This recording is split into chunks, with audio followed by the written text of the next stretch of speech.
નમસ્કાર. ધોરણ 12 વાણિજ્ય વ્યવસ્થા અને સંચાલન પ્રકરણ 4 વ્યવસ્થાતંત્ર. વિદ્યાર્થી મિત્રો, ગયા લેક્ચરમાં આપણે વ્યવસ્થાતંત્રની લાક્ષણિકતા એના વિશે અભ્યાસ કરી ગયા. આજે આપણે વ્યવસ્થાતંત્રની પ્રક્રિયાના તબક્કા આના વિશે અભ્યાસ કરીશું. વિદ્યાર્થી મિત્રો, એક બાબત ખાસ નોંધી લેશો કે કોઈ પણ પ્રશ્નમાં પ્રક્રિયા, તબક્કા, વિધિ કે પગથિયા આવો પ્રશ્ન હોય ત્યારે હંમેશા મુદ્દાઓ જે છે એ ક્રમમાં જ રાખવા. અહીં વ્યવસ્થાતંત્રની પ્રક્રિયા એટલે કે એના એક પછી એક પગથિયા કે એની વિધિ એ જે મુદ્દા આવે છે એને આપણે ક્રમમાં જ રાખવાના છે.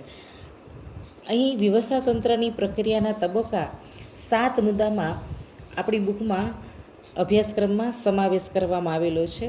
તો આ 7 મુદ્દા જે છે બુકની અંદર એ પહેલો મુદ્દો પહેલાં, બીજો બીજા, આમ સાથે 7 મુદ્દા જે ક્રમમાં છે એ ક્રમમાં જ આપણે યાદ રાખવા પડે.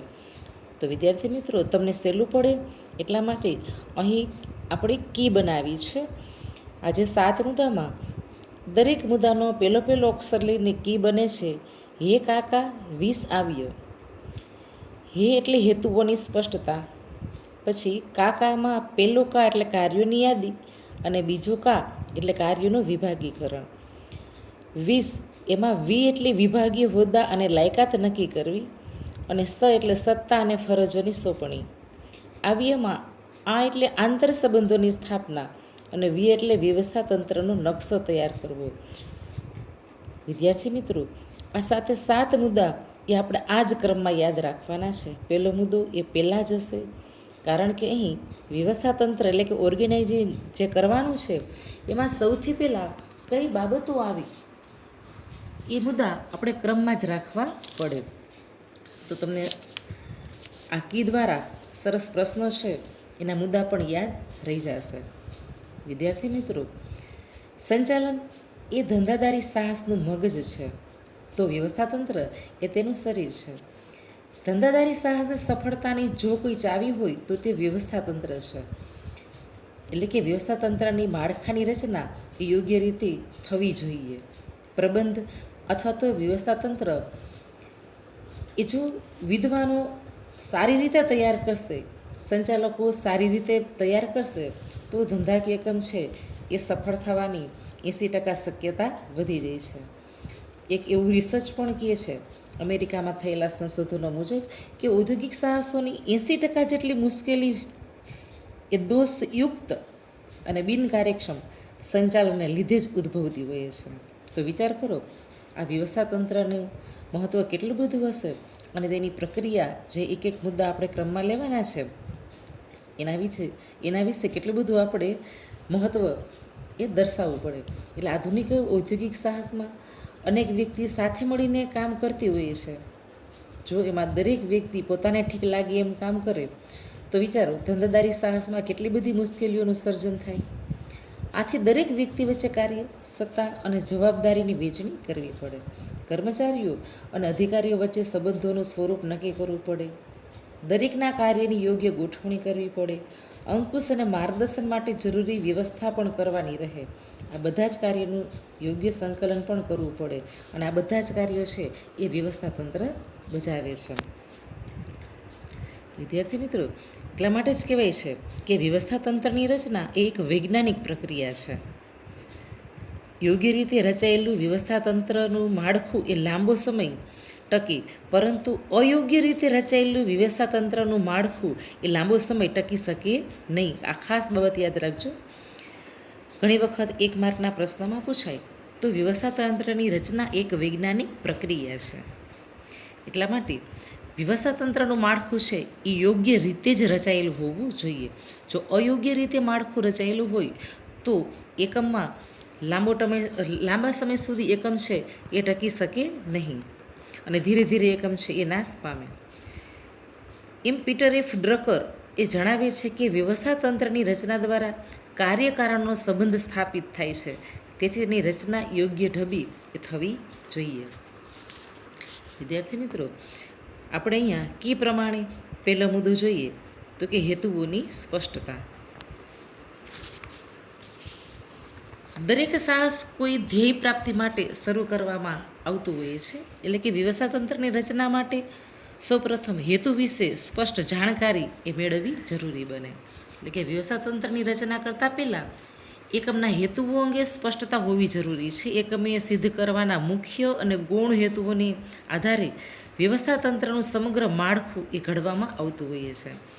એકમના હેતુઓને સુસંગત કયા પ્રકારનું વ્યવસ્થાતંત્ર ગોઠવી શકાય તે માટે હેતુઓની સ્પષ્ટતા એ વ્યવસ્થાતંત્રની રચનાની દિશામાં આ પ્રથમ પગથિયું છે એ ગણાવી શકાય. ઘણી વખત એક માર્ક માટેનો પ્રશ્ન પૂછાય તો યાદ રાખો વિદ્યાર્થી મિત્રો કે વ્યવસ્થાતંત્રની રચનામાં પહેલું પગથિયું કયું, તો આપણે કહીશું કે હેતુઓ સ્પષ્ટ કરવા. ધંધાક એકમમાં મુખ્ય હેતુ હોય અને ગૌણ હેતુ હોય, અને હેતુઓ છે એ હંમેશા સુસંગત પાર પાડી શકાય એવા અને વાસ્તવિક હોવા જોઈએ. ત્યાર પછી બીજી વિધિ જોઈએ, બીજો તબક્કો તો કે કાર્યોની યાદી. વિદ્યાર્થી મિત્રો, કાર્યોની યાદી એટલે કે નક્કી કરેલા હેતુ પૂર્ણ કરવા માટે, જો પહેલું પગથિયું હેતુઓ નક્કી કરી લીધા, એ પૂરા થાય નક્કી, એટલે નક્કી કરાયેલ હેતુને પૂર્ણ કરવા માટે જરૂરી એવા કાર્યોની એક વ્યવસ્થિત યાદી તૈયાર કરવામાં આવે છે. દરેક કાર્ય ચોકસાઈપૂર્વક થાય એ માટે તેની સ્પષ્ટ વ્યાખ્યા પણ અહીં કરવામાં આવી. એટલે કે એકમના હેતુઓ અંગે સ્પષ્ટતા કર્યા બાદ નક્કી કરેલા હેતુઓને સિદ્ધ કરવા માટે વ્યવસ્થાતંત્રીય માળખા દ્વારા કયા કયા કાર્યો કરવા પડશે તેની એક વિગતવાર યાદી તૈયાર કરવામાં આવતી હોય છે. આ યાદી તૈયાર કરતી વખતે કોઈ મહત્ત્વનું કાર્ય રહી ન જાય અને કોઈ કાર્ય બેવડાય નહીં તેની ખાસ કાળજી રાખવામાં આવે છે. તો વિદ્યાર્થી મિત્રો, આ પણ એક બાબત નોંધવા જેવી ખરી કે કાર્યોની યાદી તૈયાર કરતી વખતે કઈ બાબતોની કાળજી લેવામાં આવે છે. તો કે વ્યવસ્થાતંત્રમાં કાર્યોની યાદી તૈયાર કરતી વખતે કોઈ કાર્ય છે એ રહી ન જાય અને કોઈ કાર્ય છે એ બેવડાય નહીં, એક કરતાં વધુ વખતે કાર્ય ન થાય એની ખાસ કાળજી લેવામાં આવે છે. તેથી જ કાર્યોની યાદી તૈયાર કર્યા બાદ તેના ઉપર પૂરતી વિચારણાના આધારે જ આખરી વિભાજન થવું જોઈએ. તો કાર્યોની યાદી તૈયાર થાય ત્યાર પછી કાર્યોનું વિભાગીકરણ. કાર્યોનું વિભાગીકરણ એ કાર્ય યાદી પરથી એક સરખા કાર્યને સમાન જૂથમાં વહેંચી નાખવામાં આવતા હોઈએ છે. એટલે કે કાર્યો છે એની યાદી તૈયાર થઈ ગયા બાદ યાદીમાં દર્શાવેલા કાર્યોમાંથી એકબીજા સાથે સંકળાયેલા અને એક સમાન કાર્યોને એક જૂથમાં મૂકી અને કાર્યો કરવામાં આવે. કાર્યોને વેચાણ વિભાગ, ખરીદી વિભાગ, હિસાબી વિભાગ વગેરે જેવા વિભાગોમાં વિભાજિત એટલે કે વેચી દેવામાં આવે. શ્રમ વિભાજન અને વિશિષ્ટીકરણ અપનાવી શકાય કાર્યના વિભાગીકરણ દ્વારા. એટલા માટે વિભાગીકરણ માટે એકમમાં સ્વરૂપ અનુસાર એકમનું સ્વરૂપ કેવા પ્રકારનું છે, વેપારી એકમ છે, ઔદ્યોગિક એકમ છે, નાના કદનું, મોટા કદનું, એને ધ્યાનમાં રાખીને અથવા તો કોઈ ભૌગોલિક વિસ્તાર અનુસાર કે કાર્ય અનુસાર વિભાગો પ્રમાણે છે એ વિભાજન થઈ શકે. જેમ કે સમગ્ર દેશ પૂરતું ધંધાકીય એકમનું ફલક હોય તો વસ્તુનું વેચાણ કરતાં એકમનું વિભાગ પ્રમાણે એટલે કે પૂર્વ દિશામાં, પશ્ચિમ દિશામાં, ઉત્તર, દક્ષિણ વગેરે જેવા ઝોન છે એમાં વેચી શકાય. આવી જ રીતે કાર્ય અનુસાર વેચાણ વિભાગમાં વિજ્ઞાપન કરવું, પેકિંગ કાર્ય કરવું, વિતરણ કાર્ય કરવું વગેરે જે બાબતોને આધારે પણ વિભાગીકરણ કરી શકાય. એનો મતલબ એવો થયો કે કાર્યના વિભાગીકરણ છે એ ધંધાક એકમની સમગ્ર કાર્ય પ્રવૃત્તિને સંકલિત જૂથો વચ્ચે સાંકળી લેવામાં આવે છે. માનવ શક્તિનો અહીં શ્રેષ્ઠ ઉપયોગ કરવા માટે પણ આ વિભાગીકરણ જરૂરી છે. તો આ વાત થઈ કાર્યના વિભાગીકરણની કે જૂથ કાર્યની રચનાની. ત્યાર પછીનું પગથિયું કે ત્યાર પછીનો તબક્કો છે એ વિભાગીય હોદ્દા અને લાયકાત નક્કી કરવી. વિદ્યાર્થી મિત્રો, કાર્યનું યોગ્ય રીતે વિભાગીકરણ થયા બાદ વિભાગના કાર્યોની જવાબદારી સંભાળી શકે તેવા વિભાગીય હોદ્દા અને તેમાં યોગ્ય લાયકાતવાળી વ્યક્તિઓ છે એને હોદ્દો આપવો આનું નક્કી કરવામાં આવે છે. દાખલા તરીકે વેચાણ વિભાગ માટે વેચાણના અધિકારી, વિભાગીય વડાના હાથ નીચે અન્ય હોદ્દાઓ કે સ્થાન ઊભા કરવાનું કાર્ય આ તબક્કે જ કરવામાં આવતું હોય છે. એટલે કે કાર્ય જૂથો નક્કી થાય પછી જ શ્રમ વિભાજન અને વિશિષ્ટીકરણના સિદ્ધાંત મુજબ લાયકાત ધરાવતા કર્મચારી અને અધિકારીઓ વચ્ચે તેને કાર્યની વહેંચણી કરવામાં આવે છે. આ દરેકની ચોક્કસ કાર્ય માટેની જવાબદારી છે નક્કી કરવામાં આવે છે. આ તબક્કાને કાર્ય અને જવાબદારીની સોંપણી તરીકે પણ ઓળખવામાં આવે. દરેક કર્મચારીને જવાબદારી અને ફરજ છે એ અહીં નક્કી કરવામાં આવે છે. ત્યાર પછીનું પગથિયું જોઈએ કે જવાબદારીની સોંપણી, ત્યાર પછી સત્તા અને ફરજોની સોંપણી. વિભાગીય હોદ્દાઓ, પેટા વિભાગીય હોદ્દાઓ અને લાયકાતો નક્કી કર્યા બાદ દરેક વિભાગીય અધિકારીઓ તેમની ફરજોને સફળતાપૂર્વક પાર પાડી શકે તે માટે જરૂરી સત્તાની સોંપણી એને કરવી જોઈએ. આ ઉપરાંત દરેક હોદ્દાને સત્તા સ્પષ્ટ હોવી જોઈએ, જેથી કયો હોદ્દો ધરાવતી વ્યક્તિ એ કોને જવાબદાર રહેશે તેની પણ અહીંયા સ્પષ્ટતા આવશ્યક છે. સત્તા અને ફરજોનું પ્રમાણ યોગ્ય રીતે જળવાય તે પણ આ તબક્કે ખૂબ જરૂરી છે. એનો મતલબ એવો થયો વિદ્યાર્થી મિત્રો કે કાર્યોની જવાબદારી સોંપાય એટલે તે પૂર્ણ કરવા માટે કર્મચારી અને અધિકારી પાસે જરૂરી સત્તા પણ હોવી જોઈએ. આ વિધિને સત્તાની સોંપણી તરીકે ઓળખવામાં આવે.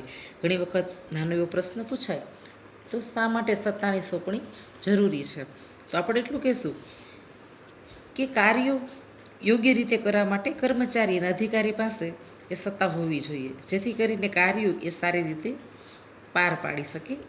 એટલા માટે એને સત્તાની સોંપણી કરવી જોઈએ. ત્યાર પછીનો પગથિયું છે આંતર સંબંધોની સ્થાપના.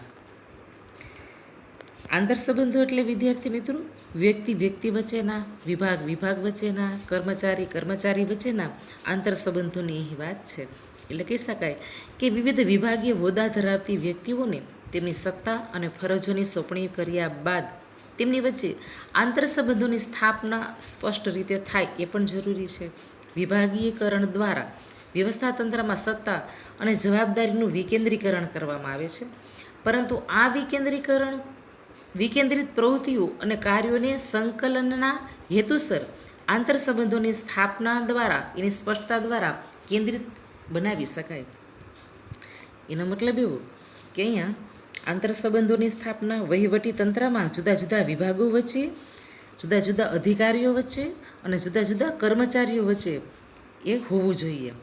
કારણ કે સત્તા અને જવાબદારીનું વિકેન્દ્રીકરણ કરવામાં આવતું હોય છે. વિકેન્દ્રીકરણ એટલે વેચી દેવી સત્તા અને જવાબદારી હાથ નીચેના કર્મચારી કે અધિકારીઓને છે વેચવામાં આવે તો આપણે એને કહેશું કે વિકેન્દ્રીકરણ થયું. પરંતુ આ વિકેન્દ્રિત પ્રવૃત્તિઓ અને કાર્યોને સંકલનના હેતુસર આંતર સંબંધોની સ્પષ્ટતા દ્વારા આને કેન્દ્રિત પણ બનાવી શકાય. એટલે કે વિભાગો વચ્ચે વહીવટી તંત્રમાં યોગ્ય રીતે સંકલન રહે તે માટે અરસપરસના સંબંધો છે એ પણ સ્પષ્ટ કરવામાં આવે. તો આ કરીને વ્યવસ્થાતંત્રના માળખા તરીકે પણ ઓળખવામાં આવતા હોઈએ છે. ત્યાર પછીનો તબક્કો જોઈએ તો વ્યવસ્થાતંત્રનો નકશો છે તૈયાર કરવો. વિદ્યાર્થી મિત્રો, વ્યવસ્થાતંત્રની પ્રક્રિયાનો આ છેલ્લો તબક્કો કે બધા ઉપરના કાર્યો છે એક પછી એક ક્રમમાં થાય પછી વ્યવસ્થાતંત્રમાં સામેલ દરેક અધિકારી અને કર્મચારીઓ પોતાના સ્થાન વિશે સ્પષ્ટ ખ્યાલ મેળવી શકે એ માટે આકૃતિ સ્વરૂપે વ્યવસ્થાતંત્રનો ચાર્ટ અથવા તો નકશો છે તૈયાર કરવો જોઈએ.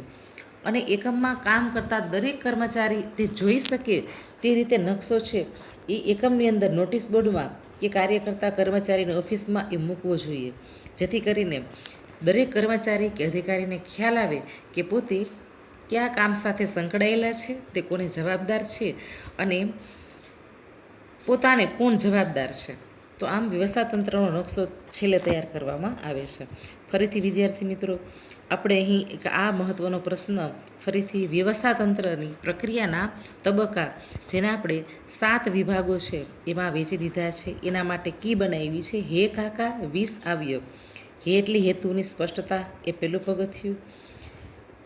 કા એટલે કાર્યોની યાદી, બીજો કા એટલે કાર્યનું વિભાગીકરણ, 20માં વી એટલે વિભાગીય હોદ્દા અને લાયકાત નક્કી કરવી, અને સ એટલે સત્તા અને ફરજોની સોંપણી, આ વી એટલે આંતર સંબંધોની સ્થાપના અને વી એટલે વ્યવસ્થાતંત્રનો નકશો તૈયાર કરવો. વિદ્યાર્થી મિત્રો, ઘણી વખત બોર્ડની પરીક્ષામાં ડી વિભાગમાં 3 ગુણ માટેનો પ્રશ્ન પૂછાય તો આપણે આ મુદ્દા છે એને સમજાવવાના થાય. શક્ય હોય તો કી યાદ રાખીને આ મુદ્દા છે એ સમજાવવાનો પ્રયત્ન કરવો. અહીં આટલું. ધન્યવાદ.